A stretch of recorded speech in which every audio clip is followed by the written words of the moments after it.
I was like, just take me back and I'll pay you. And he's like, nah, we're almost there. And I was like, well, that's definitely not true. I'm pretty sure I'm being like kidnapped right now. So I try to open the door at the next red light and I realize it's got like the child lock on it. So he made a fast one for the door and I pulled him back in with one arm and I just choked the out of him until he stopped moving.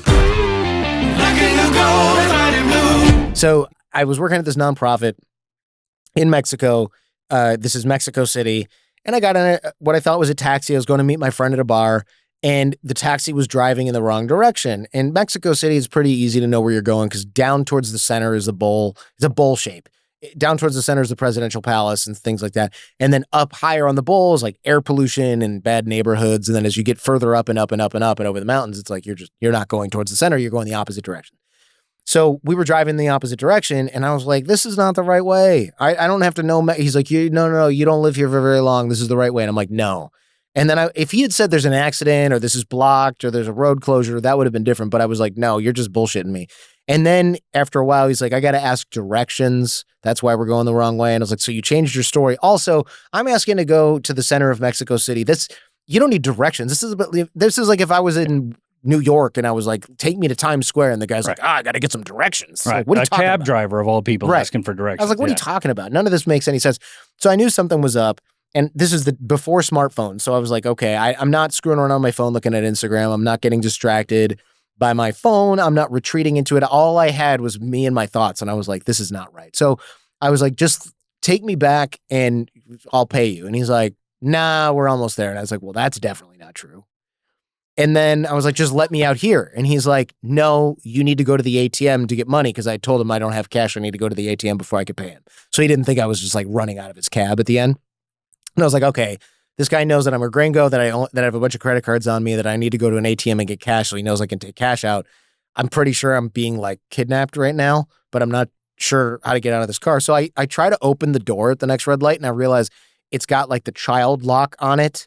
And so the door won't open. And also there's a physical lock, but it had been cut low enough that when it was locked, you couldn't get your fingers in there. In the door, like one of the old school little buttons that pops up. Yeah. Yeah, it was buried in there. And I was like, it could have fallen off because it's an old car, but this is pretty suspicious. Shouldn't the door open when I pull the handle? And then I was like, oh, I'm trapped in the car. So I was seated behind the passenger seat. I slid behind the driver. And I was just to change seats in his mind. And then he stops in front of this like gross cinder block building. There's like no lights.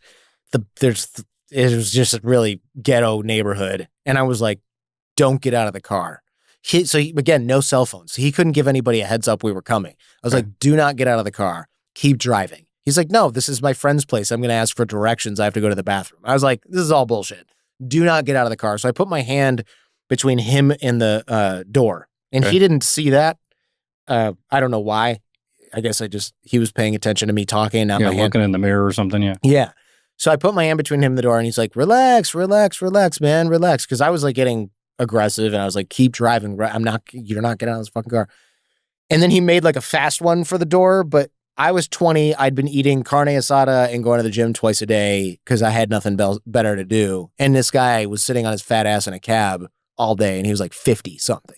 So he made a fast one for the door and I pulled him back in with one arm and I just choked the shit out of him until he stopped moving with the seat between the seat, which is actually really hard to do because normally when you're choking somebody, you pull them against your chest. It's leverage. But you have a car seat in between you. So I'm like doing like a full on bicep preacher curl with this guy's neck, and my forearm across his face. So he's thrashing around and kicking and like trying to bite me and stuff. And he just passed out. Then I'm like, well, shit, now what? I'm still in the backseat of the car. I got an unconscious guy in the front. He's going to wake up in like 10 seconds, less. So I crawl between seats. I open his door, throw his limp ass body, fat body out of the car, realize I can't drive a stick shift.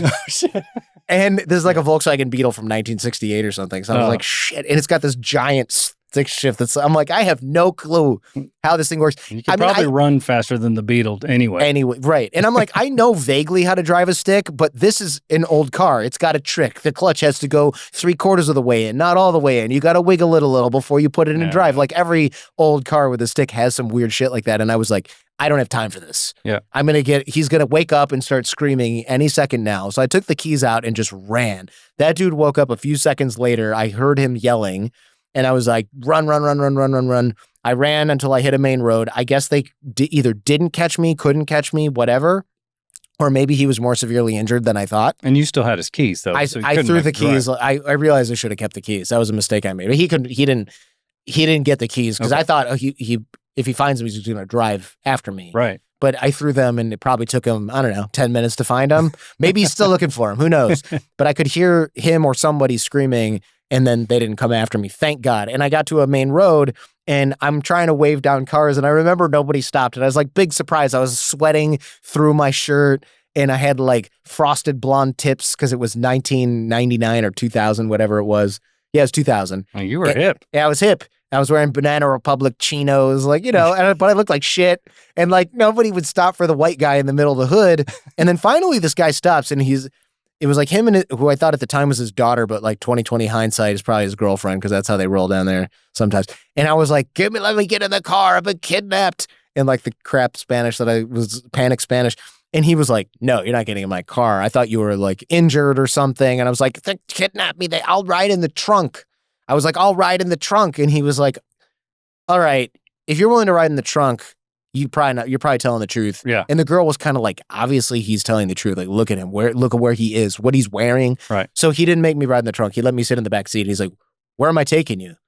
Like, what happened? So I told him, I was like, what happened? Blah, blah, blah, blah. And then he's like, where am I taking you? I was like, take me to the police station. And he was like, let me explain something to you. I am definitely not taking you to the police station. One, I don't want any part of this. Two, if that guy is connected at all to the police, you are going straight back here, or best case, you're getting locked up. Do you know if that guy's even alive? Did you injure him? And I was like, I don't know. And they're like, you should not go to the police. They're like, what you should do is go to the airport now. But you need your stuff, your passport and your luggage. So we'll drop you off at a metro station. I was like, that's fine. So I took the subway and then I took another like little school bussy thing back to my barrio neighborhood and I got my shit and I moved. You bolted. Yeah. Because he had a good point. What happens if the person I heard screaming was his friend and that cab driver had a heart attack and died because I choked him? I don't need to go to jail for murder in Mexico with corrupt cops. Yep. And were the cops in on the kidnapping thing? Like, is that a gang that kidnaps foreigners and holds them for ransom? And something? now that's quite possible. Totally possible, yeah. Were you aware then that it was in the cards that the cops could be? I just hadn't thought about it because I was 20 and it was like my first month in Mexico City, most of us probably. wouldn't have. I mean, I'm just curious, yeah. But yeah, I knew cops were corrupt because I remember them being like, we want $10 because you were jaywalking. And I'm like, no, I wasn't. And they're like, dude, we're hungry. Just give us $10. And I was like, oh, that's how this works. I just have to give you money and because you're hungry and you're broke. Okay.